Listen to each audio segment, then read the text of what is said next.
போன்ற விடிவெள்ளி நீயே உன்னை கரம் கோர்க்க வழியின்றி நானே தேடி அலைந்தேனடி வீதி மறைந்தேனடி உன்னை பார்க்காமலே உயிர் பெறுத்தேனடி. என்னாச்சு வாட்ச்மேன்?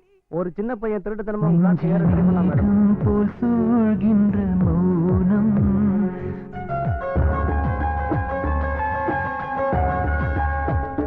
நெஞ்சில் மேகம் போல் சூழ்கின்ற மௌனம் இங்கு பார்த்தாலும் போன்ற உருவம் நீ என் காதல் வரம்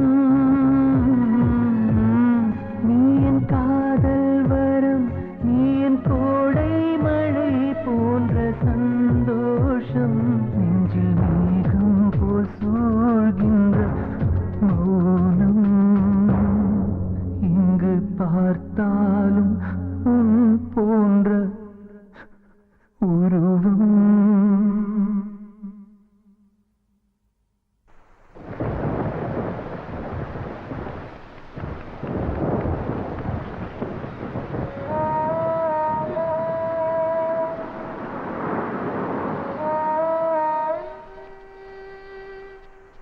உனக்காக தான் வாங்கிட்டு வந்தேன் சரு. எனக்கு விவரம் தெரிஞ்சதுல இருந்து யாரும் என் கூட ஃப்ரெண்டா இருந்தது இல்ல. எங்க ஸ்கூல்லயும் சரி அபார்ட்மெண்ட்லயும் சரி எல்லாரும் முட்டாளா தான் பாத்துட்டு இருக்காங்க. என் ஃப்ரெண்ட்ஸ் எல்லாருக்கும் கேர்ள் ஃப்ரெண்ட் இருக்காங்க. அப்படி அவங்கள பார்க்கும் போதெல்லாம் எனக்கும் கேர்ள் ஃப்ரெண்ட் இருந்தா நல்லா இருக்குமேன்னு நினைச்சுப்பேன். அப்பதான் நான் உன்னை பார்த்தேன். ஃப்ரெண்ட்ஸ் எல்லாம் என்ன வெறுப்பேத்தினாங்க. யூஸ்லெஸ் ஃபெல்லோன்னு. செபாஸ்டினோட சைக்கிள் ஜெயிக்கிறதுக்காக உன்னை கேர்ள் ஃப்ரெண்ட் ஆக்குறேன்னு நான் ஃப்ரெண்ட்ஸு கிட்ட பெட்டு கட்டினேன். எங்க அம்மா அப்பா கூட நீ இப்படி இருக்கணும் அப்படி இருக்கணும் பாசமா அன்பு காட்டினது இல்ல. இதெல்லாம் உன்கிட்ட கிடைச்சதுனால இந்த உலகத்துல உன்னோட பெருசு எதுவுமே இல்லைன்னு தெரிஞ்சது. அன்னைக்கு ஃபங்க்ஷன்ல நீ என் பக்கத்துல இருக்கும் போது எவ்வளவு சந்தோஷப்பட்டேன் தெரியுமா? எப்படா வீடியோ எப்படா உன்னை பாப்பன் இருக்கும் தெரியுமா? ராத்திரி பூரா உன்னை நினைச்சுக்கிட்டு தூங்காம இருப்பேன். எப்படியோ உன் மேல எனக்கு காதல் வந்துடுச்சு. அது காதலா அட்ராக்ஷனான்னு எனக்கு தெரியாது. நான் மட்டும் இல்ல, என் வயசுல இருக்க எல்லா பசங்களும் இந்த கன்ஃபியூஷன்ல இருப்பாங்க. ஆனா நான் கன்ஃபியூஷன் இல்ல, ரொம்ப கிளியரா தான் இருக்கேன். அதான் என் மனசுல இருக்கதை மறைக்காம உன்னை மேரேஜ் பண்ணிக்கிறேன்னு சொன்னேன். நீ கண்ணத்துல அரைஞ்ச அப்புறம் தான் தெரியும் நீ என்ன லவ் பண்ணலன்னு. நீ எங்க அப்பா அம்மா கிட்ட பர்மிஷன் வாங்கிட்டு வான்னு சொல்லும் போதே நான் புரிஞ்சுக்காம போயிட்டேன். உனக்கு அறிமுகமான முத நாளே நீ என்னை அடிச்சு அமைச்சிருந்தனா நல்லா படிச்சிருப்பனோ என்னமோ. நீ என்னை விட்டு விலகி போனதுல இருந்து நான் நரக வேதனை அனுபவிச்சுட்டு இருக்கேன் சரோ. ஸ்கூல்ல இருந்தாலும் வீட்டுல இருந்தாலும் ஓ ஞாபகமாவே இருக்கு சரோ. சரியா சாப்பிட கூட முடியல. இப்ப நான் என்ன பண்ண சரோ? எவ்வளவு நாளைக்கு தான் நீ தனியா இருப்ப? எப்படியே யாரோ ஒருத்தரை கல்யாணம் பண்ணிக்க போற, அதையே நானும் இருக்க கூடாது. லவ் பண்ற சரோ. இதுக்கு மேல எப்படி சொல்லுன்னு எனக்கு தெரியல சரோ.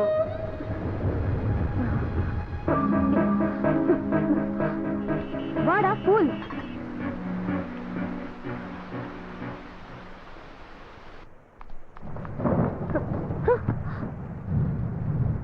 பப்ளு, உனக்கு நல்ல லைஃப் இருக்குடா. நீ நல்லா படிச்சா பெரிய வேலைக்கு போகலாம், நிறைய சம்பாதிக்கலாம்டா. அதுக்கப்புறம் உன்னை கல்யாணம் பண்ணிக்க என்னை விட அழகான பொண்ணுங்க கியூல நிப்பாங்க. உனக்கு பிடிச்ச பொண்ண நீ செலக்ட் பண்ணி கல்யாணம் பண்ணிக்கலாம். எனக்கு உன்ன மாதிரி ஒரு பொண்ணு வேணாம், நீதான் வேணும். பப்ளு, உனக்கு எப்படி சொல்லி புரிய வைக்கிறதுன்னு எனக்கு தெரியலடா. நீ எப்படி சொல்லணும் நான் புரிஞ்சுப்பேன். ஐயோ பப்ளு ப்ளீஸ், என்ன டார்ச்சர் பண்ணாத. உனக்கும் எனக்கும் பொருத்தம் இல்ல. உன் வயசு என்ன, என் வயசு என்ன? நீ ரொம்ப சின்ன பையன்டா. உன் கூட க்ளோஸா மூவ் பண்ணதா நான் பண்ண பெரிய தப்பு. அதுக்காக தான் இப்ப வேதனை பட்டுட்டு இருக்கேன். அதெல்லாம் எனக்கு தெரியாது. உன்னை எனக்கு பிடிச்சிருக்கு. டேய் இடியட், என்கிட்ட உனக்கு என்னடா பிடிச்சது? என் அழகா இல்ல என் உடம்பா? உன் உடம்பு எனக்கு தேவையில்ல, உன் மனசுதான் வேணும். நீ என்ன லவ் பண்ணாட்டி பரவாயில்ல, நான் உன்னை லவ் பண்ணிட்டு தான் இருப்பேன். உன்னை திருத்தவே முடியாதுடா. உனக்கு பைத்தியம் தான் பிடிச்சிருக்கு இடியட். உன்னை விட மூத்த பொண்ணை லவ் பண்ணி நீ என்னடா செய்ய போற? கல்யாணம் பண்ணிக்க போறேன். ஓகே, இப்போ உன்கிட்ட நான் ஒரு உண்மையை சொல்ல போறேன். என் பாய் ஃப்ரெண்ட் கூட அடுத்த மாசம் எனக்கு மேரேஜ். வேணும்னா என் மேரேஜ்க்கு வந்து பாரு, உனக்கே புரியும்.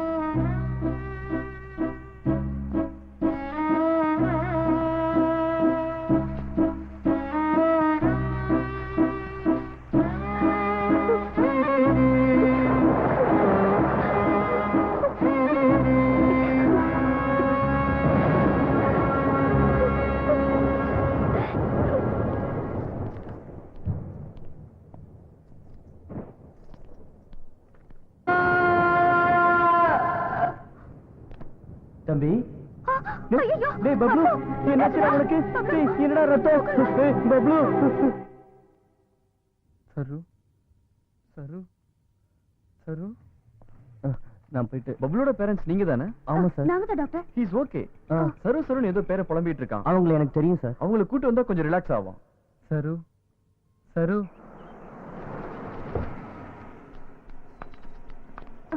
அம்மா சரஸ்வதி, பப்ளு ஹாஸ்பிட்டல்ல இருக்கா. வாட்? உன்னை பார்க்கணும்னு அழகுறோம். சரி வாங்க போலாம்.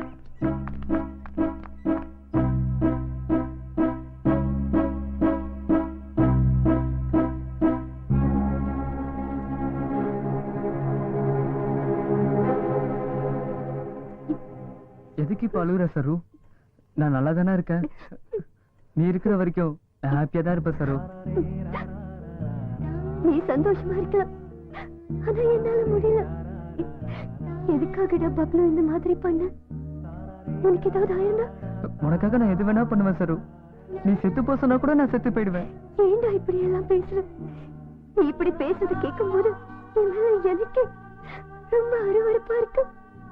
ஏன்னா உன் கூட நான் இவ்வளவு நெருக்கமா பழகினேனோ. ப்ளீஸ் சரு, அப்படி சொல்லாத. அப்படி சொன்னா என்னால தாங்க முடியாது. ஏன் இப்படி எல்லாம் பேசி என்ன பாடப்படுத்துற? இது உனக்கு தேவையா? இந்த வயசுல நீ என்ன பண்ணணும்? நல்லா படிச்சு பெரிய ஆளா வந்து அப்பா அம்மாவை காப்பாத்தணும். என்ன பார்த்தா வெறுப்பா இருக்குல்ல சரு? வெறுப்பு வராம வேற என்ன வரும் பப்ளு? நீ இப்படி பண்ணிட்டு இருந்தா நான் மட்டும் இல்ல, எல்லாரும் உன்னை வெறுக்க வேண்டி வரும். வேற என்ன செய்ய சொல்ற? அதான் உனக்கு கல்யாணம் ஆக போகுதுன்னு சொன்னல. அப்படி இருக்கும்போது நான் இருக்கிறது வேஸ்ட் இல்ல. உன் பக்கத்துல வேற ஒருத்தன் நிக்கிறது என்னால பார்க்க முடியாது. நீ இன்னும் முட்டாள்தனமா தான் பேசிட்டு இருக்க. Try to understand me. நம்ம ரெண்டு பேரும் சேர்ந்து வாழ முடியாதுடா. ஒரு வாட்டி ஐ லவ் யூ சொல்றியா ப்ளீஸ்? சொன்னா என்ன ஒரேடியா மறந்துடுவியா? அப்படின்னா சொல்லாத. என்னால உன்னை மறக்க முடியாது. நீ என்ன மறக்கணும்னா நான் என்ன பண்ணணும்? நீ என்ன பண்ணாலும் நான் உன்னை மறக்க மாட்டேன். அதனாலதான் என் ரெண்டு கையும் இப்படி பண்ணிக்கிட்டேன். உனக்காக தான் பண்ணேன். ஐயோ பப்ளு, என்னோட லைஃப்ல நான் யாருக்கும் பயப்பட்டதில்ல, யாரும் இப்படி கெஞ்சி கேட்டதும் இல்ல. ஃபர்ஸ்ட் டைம் உன்கிட்ட கேக்குறேன், எனக்கு ஒரு சத்தியம் பண்ணி கொடு. சொல்லு, பண்றேன். லைஃப்ல நீ எப்பவும் இந்த மாதிரி பண்ண மாட்டேன்னு ப்ராமிஸ் பண்ண. நான் கூட ஒண்ணு கேக்குறேன், அதுக்கு ப்ராமிஸ் பண்ணு. சொல்லு. லைஃப்ல யாரையுமே கல்யாணம் பண்ணிக்க மாட்டேன்னு எனக்கு ப்ராமிஸ் பண்ணி கொடு.